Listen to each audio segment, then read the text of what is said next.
Hello, in this video we're going to be looking at LeetCode problem number 253, which is meeting rooms 2.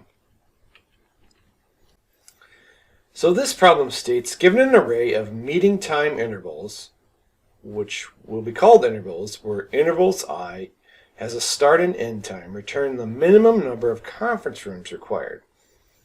So let's look at some examples.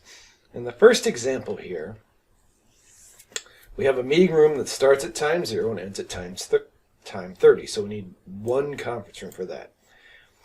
Well, now we have another one that starts at time 5 and ends at time 10. Well, that overlaps with the 0 and 30, so that needs a separate conference room. And then we have 15 and 20, which overlaps the first conference room, but does not overlap the second conference room, so we need two conference rooms total. In the second example, 7 and 10 and 2 and 4. So these do not overlap, so we need just one conference room for those. So let's see how to code this.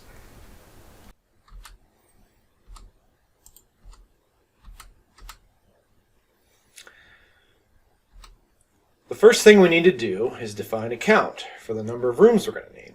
We'll assign that to 0. Alright, so basically this is an exercise in basically comparing start and end times. So we're going to define an int array called start, which is going to be size intervals length, and we'll define an int end, which will also be size intervals length. If the intervals length equals 0 means there are no scheduled conference rooms, then we're just going to return the count, which will be 0. So now we're going to iterate through each interval, and we're going to basically assign the start equal to the start time. So intervals I0 is going to take the first value in the array. So we have an array of arrays, so it's going to take position 0 of each of the arrays inside the main array and assign that to start. So we'll grab all the start times, basically. The same thing with the end time. We're going to grab position 1, which will be the second value in the array. So we'll grab that, and that'll be all the end times. And so now we have a list of start times and end times. So now we're just going to sort those. Sort start and sort end. So now we're going to iterate through intervals length again, but we're going to set I equal to 0 and j equal to 0. I is less than intervals length. So what we're going to do here is we're going to compare the start time to the end time. And if the start time happens to be greater than the end time, then we're going to need to increase j. But if the start time is less than the end time, then we're just going to increment the count, which means the start time is less than the end time, so we need one conference room. And at the end of this, we'll just return that count. So let's look at this in the debugger.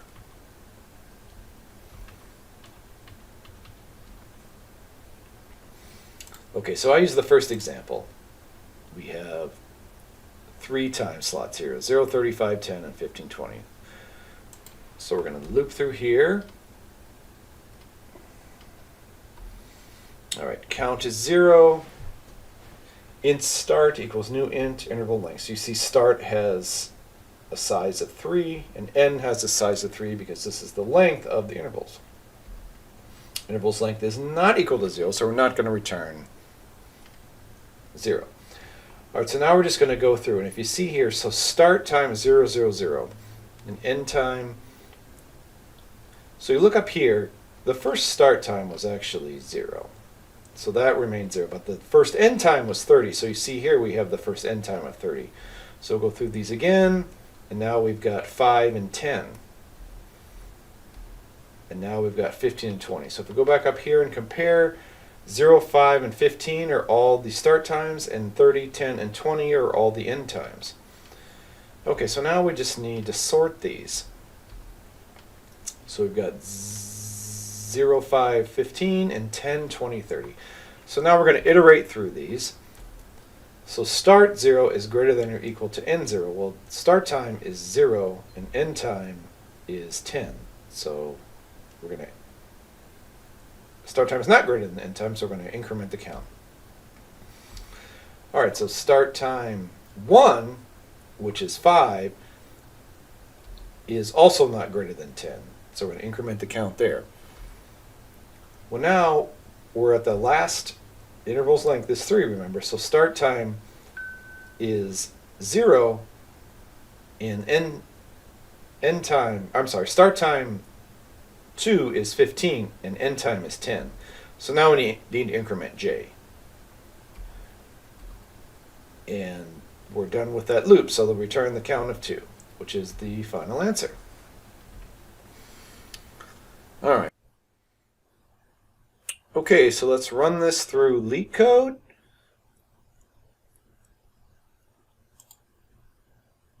You can see it is accepted, and we'll submit it.